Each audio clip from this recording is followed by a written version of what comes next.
चौक से शुरू हुई जो हुसैन चौक पर इख्तिताम पजीर हुई। भवाना के रिवाही गांव मोजा मंगेनी में मुकामी जमींदार पीटीआई रहनुमा चौधरी कमर आफ्ताब के डेयरी फार्म पर सोए हुए मुलाजिम ने भैंस चोरी की वारदात नाकाम बना दी। चोर 2 कीमती भैंसे कुछ दूर छोड़कर फरार होने में कामयाब। इस पर मजीद बात करते हैं नुमाइंदे नासिर अली कारब से। नासिर, आगाह कीजिएगा।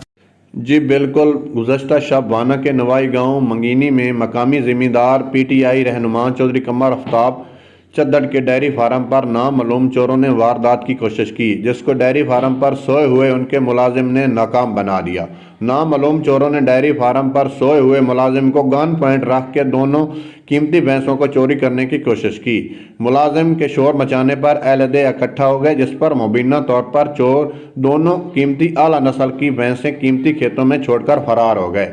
चौधरी कमर आफ्ताब ने पुलिस को इतला दी, जो मौके पर पहुंचकर शवाहिद इकट्ठे करने के बाद कार्रवाई करने में मसरूफ है। ताहाल चोरों के बारे में कुछ मालूम नहीं हो सका। नासिर अली कारब, 44 न्यूज़।